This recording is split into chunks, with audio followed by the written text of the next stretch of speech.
Happy 2020, product bosses. Happy New Year. Happy New Year. We're so excited to crush 2020 and set your goals and hit them in this new year, new decade. Are you ready? Can I get an audible heck yes? Yes. All right, we heard that. Amen, right? So Jacqueline, what does the future look like for all of us, right? That's the question we should all be asking. Right. And so what are the goals? What are those big, when we start this new year, we all start with a big goal. We all start with like, I'm going to do more of X. I'm going to work out more. I'm going to eat better. I'm going to hit my revenue goal. I'm going to find more white space in my life, right? We all have these goals. And the one thing that I'll tell you is that you have to set habits to hit those goals, and you need support to do them, and you need some sort of game plan. And we are helping you get there with DASH Insiders Accelerator program. And we wanted to jump in real quick and let you know that we've extended the founding members pricing all the way through January 5th. So if you're listening to this after January 5th, sorry you missed it. But if you're listening in real time, we invite you to become a founding member. Here's the most exciting thing that we want to tell you. There were so many of you reaching out to us. I mean, we have people in the top mastermind that are making 7 figures, and they want in on Dash as well. So Mina and I we pivoted, and we decided to open up Dash Insiders to every product boss. So now we have Dash Insiders Accelerator program for those of you that are in startup all the way to 50K. And then we have Dash Plus. Dash Plus is for those of you making $50,000 a year in revenue or more. And you guys are going to have your own Facebook group. You guys are going to have your own live coaching calls. Sometimes trainings may be different, but sometimes trainings will be the same because there's core fundamentals to this. And we want to help you we want to support you guys through 2020 and beyond with crushing these goals with support, accountability, training, and a roadmap. Right. And the accountability pads will be also separate and within revenue levels. So after you fill out a questionnaire based on your revenue goals and where you're at in the business. And also putting in your pods. And we've gotten a few recommendations. Some people that have already become friends in our community or in Multi-Stream Machine have joined Dash as well. And they've asked to be in pods together. Or some people have realized that they're local to somebody else in Dash and they want to be in a pod together. So that's really exciting because we're creating real life community, like local community of fellow product bosses. One thing that we haven't told you guys yet, if you follow us on Instagram, you get to hear all the haps, or if you're on our email list, but we've also added this awesome bonus, and it's going to be monthly content training, monthly content guides. So basically we're going to help you figure out what to say to your customers next. So many of you go, I don't know what else to send as an email or a newsletter to show up on Instagram other than like sale, 20% off.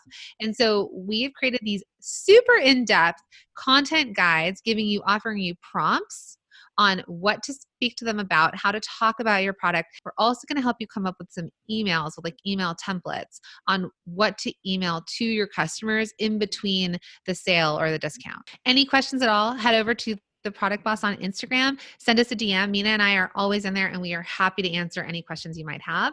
So let's jump into the podcast.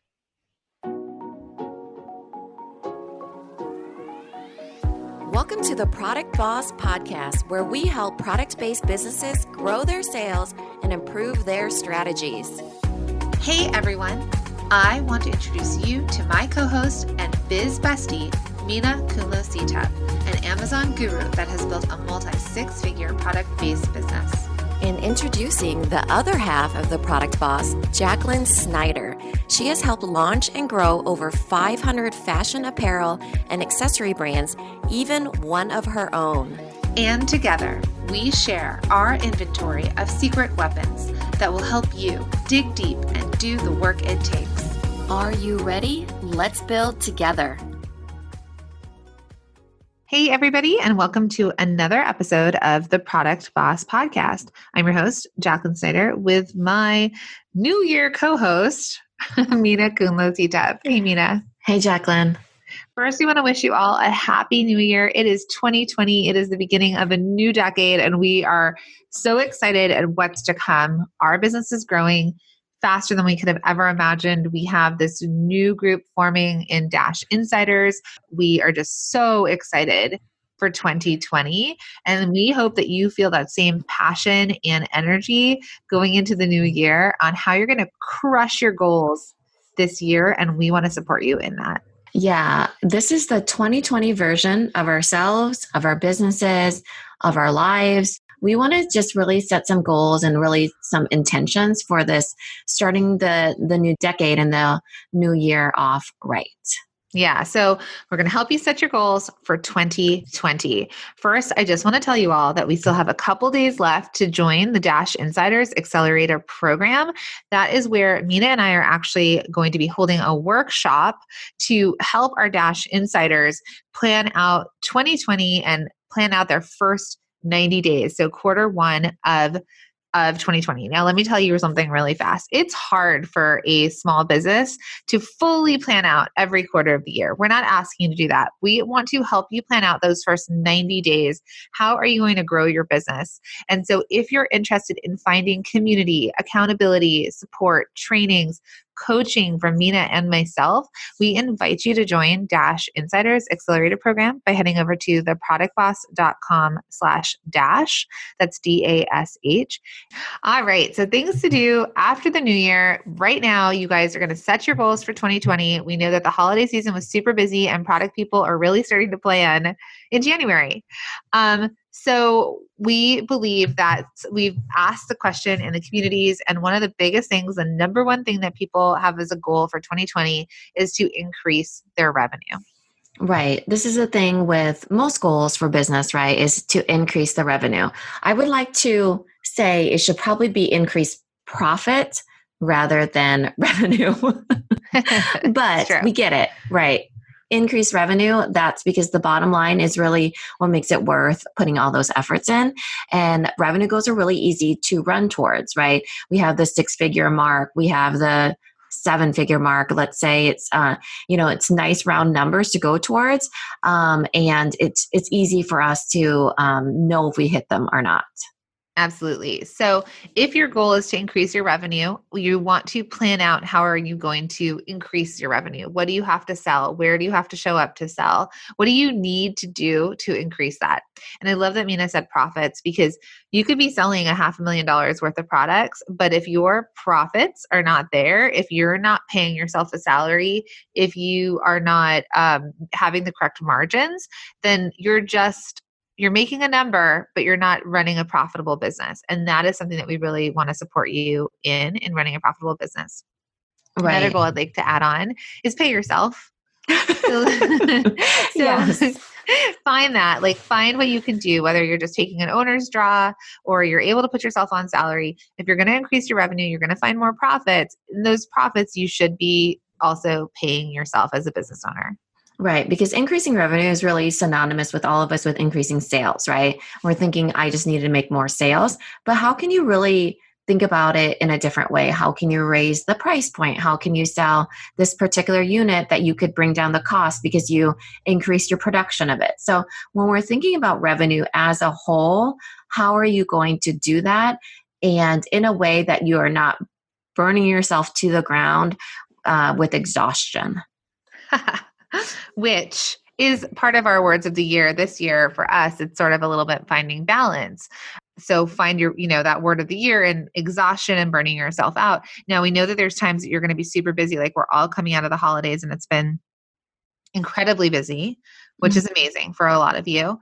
But then also so that you don't run out of gas or that you are compensating yourself for that. So the word of the year, do we want to chat about what our words of the year are? I don't really have mine just yet. Yeah. But we can. Okay. So just, this is a good exercise for all of you, especially since Jacqueline doesn't know what hers is. It will come to you, right? So word of the year is usually the word of the year that you focus on to kind of come back to and ground yourself as you're going through the year. So Jacqueline's in the past has been joy. Mine has been happiness. I think one of mine was profit. Yeah, profit. I think one of mine was nudge. And so we've seen a lot of ones. Sometimes people say visibility. Jasmine Stars for 2020 was explosion. So what do you want to focus on that you're kind of, that's kind of like the underlying theme to your whole entire year.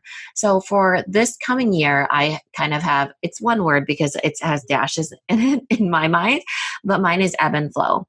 Because I know that my I run really like inspiration wise and energy wise and work wise in seasons where I'm either really high stress or really low stress. And I want to kind of be able to gauge that more and ebb and flow through it where I'm not caught off guard. I really do feel like 2019, I lost grasp of it. There was it was going wild on me, and that was just with the growing pains of the product boss and figuring out our schedules and then our kids. It's just a lot. So when you're able to ground yourself with a word, let's say it's joy or ebb and flow or explosion, then you're like, yeah, that's actually what I quickly remember what I wanted to work on this year. And it's okay that I say yes to this or no to this. Mm-hmm. Yeah. I know that when you came up with that word, I picked balance, and you told me like balance is a blah, blah, blah word. Yeah. Balance is hard because it's like a myth, But I think that for me, when you say ebb and flow, I think it's just whatever word resonates with you. So for me, when both Mina and I we launched a bunch of things, and you guys know that, it was new to us, the world of online launches and things like that. Remember, we're product people, or I've been consulting and coaching people for years. And so this online world is a new business for us ultimately. And so balance for me was just finding, like, I imagine like a seesaw, and me just being able to kind of be in the middle there, like not being too one way or the other. And like you say, ebb and flow, I know that it does ebb and flow. But then me trying to find that balance there. And a lot of it came down to, like you said before too, schedule, like really figuring out our schedule and trying to stick to that. And then that will help find that for us. So I'll let you know when I find that word, or I won't, but we'll, find your word and see what you can stick to. We've written it down on rocks. In the past, we've had masterminders write it places, like you can write it on a Post-it note and keep it on your desk, somewhere that you can remind yourself of that word. Right. So as you're going to each quarter, let's say we're going to Q1 here, right? So if your goal is to increase revenue, you can think about it in terms of, for me, ebb and flow, right? I want to increase my revenue, but at the same time, my whole thing is that I want to feel balanced. So that gives me the permission in a way to say yes or no. So let's say my word instead was explosion. I probably would be saying a lot of yeses to a lot of people in that increasing revenue. So it's just a way to really think about your goal, but also have your word in mind in the back of your mind as you're moving forward towards your goal. Yeah.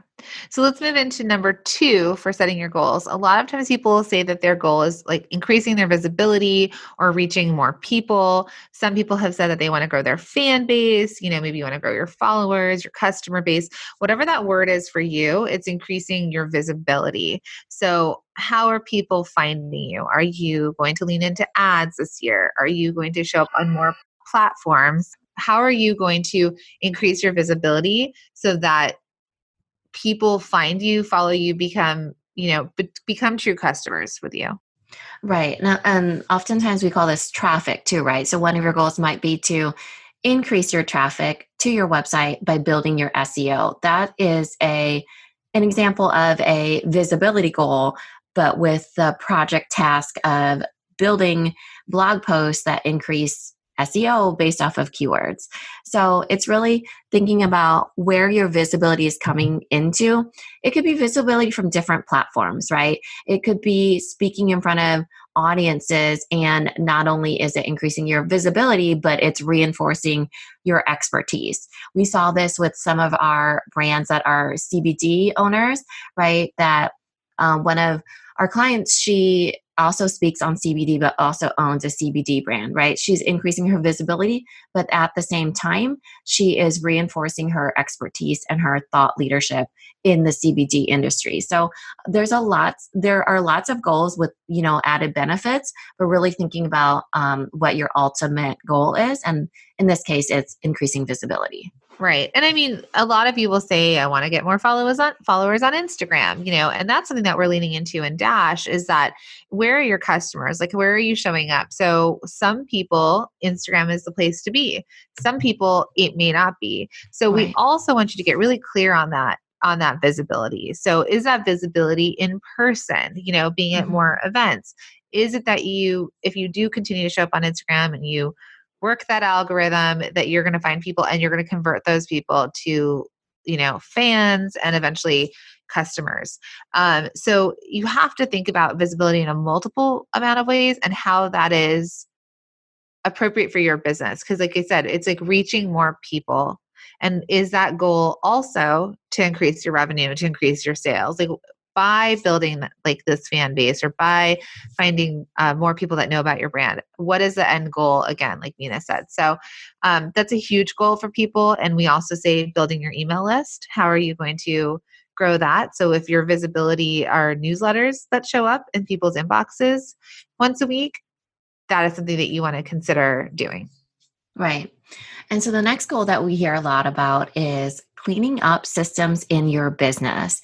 And this one is something that I feel like is never ending because there's always stuff that you can optimize and clean up in your system. So don't feel like you're far behind. We hear people talk about they want to clean up their Amazon listings or they want to clean up their production or inventory. There's definitely ways to improve it and make it better, but there's lots of businesses that run and still, off of systems that are chugging along, but they need to make a full effort to clean up their systems because a little bit of tweaking can go a long way, especially if we're cleaning up, let's say, inventory and production because of the clutter, the physical clutter that can be around that ends up seeping into your own mental clutter a lot of times. Yeah, I also think systems is like, what are you doing consistently in your business in the way of, you were saying inventory. Are you tracking things? Are you meeting with your bookkeeper, your accountant? Are you following up with your stores that you're selling to?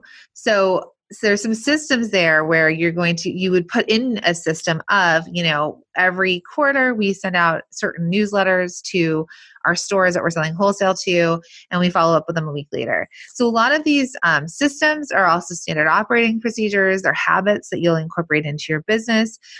We've had people say that they want to, really figure out the back end of their business. How are they tracking their inventory? What are they doing? And I know we've done a lot of that in Multi-Stream Machine. We've helped people with their systems in there as well.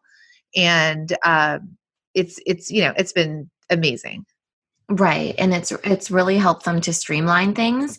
And so they're able to work smarter, not harder. I mean, that's the whole idea behind a system is that you're taking into account somebody's role and systemizing it so then it's just more efficient and maximum output for minimum input is where it's at. Absolutely. So the number 4 thing that people are setting for their goals in 2020 is to consistently show up. And showing up, it could be consistently showing up on social platforms. It could be consistently showing up in people's inboxes. It could be consistently showing up in stores that people go to or live events or, markets or farmers markets. It could be just consistently showing up for your business. That maybe this is a part-time hustle. Maybe you get to it and you don't get to it. But that consistency or consistently showing up, it's showing up for something or someone. Yep. I mean, think about like if you go to the gym starting here in 2020, you better bet you need to start consistently showing up to see the results that you need to do. And it all is in that consistency of showing up again, again, and again, and doing what you need to do. Okay. So number 5 for the goals that we're seeing for 2020 is time management and productivity. And it's that elusive time management that we always hear about. And if you want to go back to our 168 hours time management podcast from a few times ago, we'll link it in the show notes, but that is a really great one. People's minds were blown about that time management. But here's the thing, and I brought this up before. If this is a side hustle for you, you might be doing it late at night. You might be doing it on weekends. Like you're just doing it all the time and you're filling it in between, like all the little times. So how can you manage your time better? And we are going to dig into this in Dash Insiders in that first planning session where we're helping them plan their first 90 days about time management and how they're going to be able to batch their time, because we fully believe that batching things is better than one-off things here and there. And so what that does is once you are able to manage your time, or like Mina and I were able to set our calendars in a way that worked better for us, it helps Mina, let's say, ebb and flow, that helps me find balance. It will also increase your productivity, because if you only have 5 hours on weekdays, well, how are you going to be like the most productive? Or if this is your full-time gig, like we have clients that this is their full-time job, but they're balancing families, they're balancing young children. Maybe they're only spending 10 to 15 hours a week, even though this is all that they do. If they want to increase their revenue, if they want to hit some major goals, they may have to find more time in their day, or they may have to commit to more time to be more productive. Right. I wanted to highlight some of the things that Jacqueline had said in there, just pulling out, for instance, what she said about batching, right? Batching is pretty much, if you can think about it, the opposite of multitasking.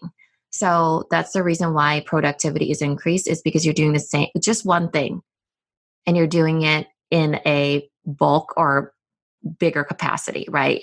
You're batching it. Whereas like instead of multitasking 20 things, your brain can't work that way at its best. So that's why batching is so key. Another thing that she mentioned was we put it into our calendar. If there's anything you take from time management skills, it should be put it into your calendar. The people that are working with us in Dash, there's some of them that are putting it into their calendar that are like, watch Dash special training, right? And we even had a couple people ask us, how many hours do you think I need to dedicate to this? Well, that really depends on you and how efficiently you can work. But at the same time, if you are committed to showing up for your business, then if you put it into your calendar, and even if it's like, join Mina and Jacqueline's live on the spot coaching, watch this training, read this,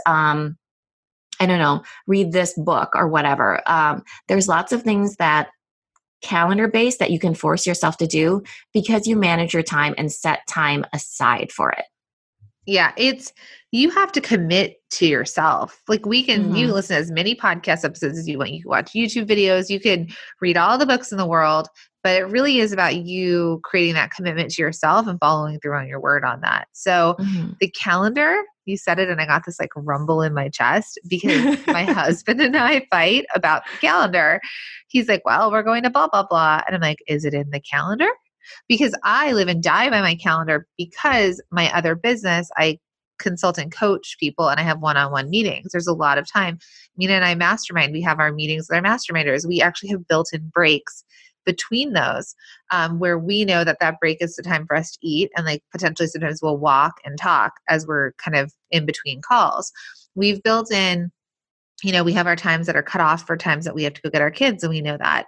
And so we know what time we have to work with and what time we don't have to work with. And so when my husband tells me that his schedule is off for New Year's, like there's like an off schedule for his Broadway show, I'm like, well, it's not in the calendar. So I have no idea what your schedule is. Like I'm assuming it's still your normal calendar. So Right. I think, everybody has their own habits they have to build. And then when you start to work with other people, whether you have a virtual assistant, whether you have a partner, whether it's your spouse, your fulfillment company, your co-packer, sometimes you might need to put things on a calendar to just show up consistently. Like if you have monthly meetings or weekly meetings. 100% you should be. So Yeah. even if James doesn't love the calendar, like how you live and die by it, he probably would thrive off of it because of how children thrive off of routines and schedules. It allows you to be within that present moment of in the hour of what you dedicated to it. Instead of being like, I'm not sure where I'm supposed to be. It's like living out of a suitcase or 1 foot halfway in and 1 foot halfway out. But if you have it on the calendar and you know you're supposed to be there, then you can commit to it. And then you're just like, okay, now I know where I'm supposed to be. I think that it's a gift too, hey, you get to be in this present moment of what you had scheduled, Yeah. And he sends me a Voxer and he's like, I see you have 20 minutes till your next meeting. Can you do blah, blah, blah, blah, blah. It's like, great. He knows exactly, because if he wants to know what my day looks like, just pull up my calendar. Yes. So time management, like you said in the very beginning, is elusive. It's sort of, I'm very good at time management for business. Time management personally is something that I'm not as great at, because then I feel like my day is split in two. It's time management between business and time management of my children. And we did this in our 168-hour episode. We had like 6 hours left for ourselves personally. Well, that's the roles though, right? Because we have the roles of it's clearly defined our roles as CEOs. Right. But your role as a mom is so like gray area. You know, you I don't have know. a VA for that. You don't have a VA for that. These employees, AKA children, are, you know, unpaid and, you know, Don't listen. revolting against the boss, you know. And then the time that you have for yourself, there's really no handbook for that, right? There's no role of here's how you do this to solve this. Here's what you do to solve stress. You know, it's not a clear-cut solution. Whereas like in business, there's usually take the data, do an estimated run at something, and then you'll probably get this sort of result, probably more so the more educated your risk is, you know? Right. So this is what our wish for you is in 2021. Like we said, Happy New Year, whenever you're listening to this in the new year. Our wish for you is that you guys have a profitable business, a business that not only makes sales, but it's profitable. Our wish for you is also that you've started this momentum for your business, whether you've made your first 6 sales or whether you just shipped out 6,000 things in the last quarter of the year. We want you guys to increase your profit, but we also want you to keep that momentum going and that your small business grows and supports the life you want, supports your family, supports you, that you do pay yourself a salary, like at least a living wage salary, and then a salary that eventually helps you live that life that you dream of. We also hope that you guys find your people. We want you to find your tribe. Mina and I started this business so that we could create a community for product-based businesses, like not about joining service-based communities and being like the random product people in there. We wanted to create something that there were product people that got you, that spoke that language. And we hope to continue to support you through growing all of this so that you guys stick with us, that you share this podcast with other people, that you follow us on Instagram, that you subscribe. And that's also why we created these programs for all of you. We have 2 other businesses, and the Product Boss, we've just seen such a need and we found such a joy in this company and the community we're building that we are just so excited to bring you things like Dash and our masterminds and Multi-Stream Machine, our course, and all the other amazing things that we will surprise you with in 2020. Right. And last but not least, we want big, huge goals for you guys that you can yell from wherever you are, even if it's within your mastermind, and for people to be like, yeah, I totally see that for you. I know you're going to get it. And so those big goals for 2020, we want to be there right with you and rooting you on and lifting you up and guiding you along the way. Yeah. So we wish you luck this very beginning. We hope to see you in Dash or one of our masterminds. All of the links will be below in the show notes. And otherwise, Happy New Year. Enjoy your time with your family. And we can't wait to start this decade off with you. Happy New Year, everybody. Bye. This episode is over, but it doesn't have to end. Head over to our Facebook group, search for the Product Boss Biz Community, or the link is also in the show notes. Come connect with other product bosses just like you. We'll see you in there. If you love the Product Boss podcast, we'd love for you to subscribe, share, rate, and give a review on iTunes. Until next time, Product Bosses, let's make it happen.